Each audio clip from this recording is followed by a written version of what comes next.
Bonjour tout le monde, vous êtes sur le site Ishimoku Academy de Cali.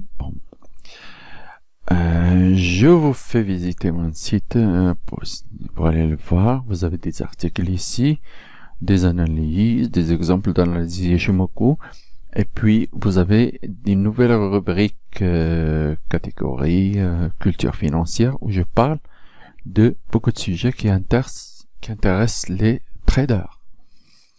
Après, vous avez une initiation là, qui est comme ça. Vous pouvez apprendre Ishimoku gratuitement et avoir de bonnes bases. Après, vous avez des livres aussi et une formation gratuite en vidéo qui vous permet de vous perfectionner. Le programme est ici. Donc, c'est détaillé là. Inscrivez-vous et puis vous aurez accès à 34 minutes de formation gratuite. Inscrivez-vous avec votre Gmail, c'est plus préférable, c'est mieux. Ça marche bien. Donc voilà. Et voilà, cette formation avec les livres, c'est déjà suffisant pour commencer, pour travailler. Après, si vous voulez aller plus loin, plus vite et plus de connaissances, c'est ici que vous consultez mes formations par là. Donc, c'est à vous de choisir à votre rythme et votre disposition à apprendre. Ceci dit, on va regarder le DXY.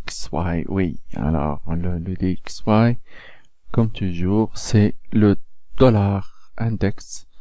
On le verra en weekly. Et puis, on trouvera que notre zone de range de la vague Y, dont on a parlé la semaine dernière, elle tient. Donc, mais le dollar, il doit encore baisser. Il n'est pas haussier du tout pour le moment. Il y a une petite anomalie de tendance qui paraît ici, mais ce n'est pas encore confirmé, on peut rien dire. Il rebaissera encore jusque là, donc il est à vendre sur rebond. Après, on verra le dollar, l'euro USD. L'euro USD, voilà, il est haussier, il a retracé ici, il est haussier, donc maintenant, s'il revient jusque là, moi, je suis acheteur encore, jusqu'ici au moins, et puis après, on verra les 1,22 et 22,50. C'est ce que j'attends sur l'euro USD.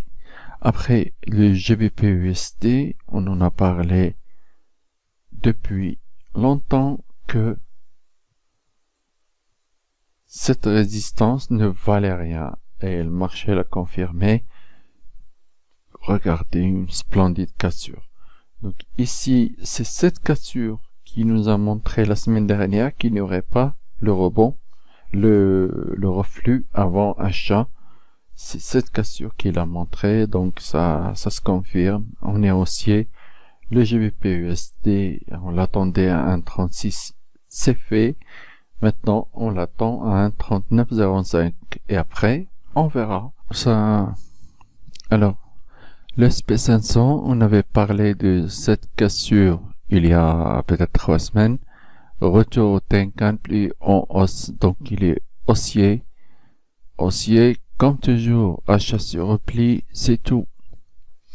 Donc après le daily, regardez-le, il continue encore à l'ouverture de ce lundi. Donc c'est haussier, donc achat sur repli, point barre. Donc premier objectif, il est peut-être là à 2560 environ. Il est haussier, voilà. Si on regarde le H4,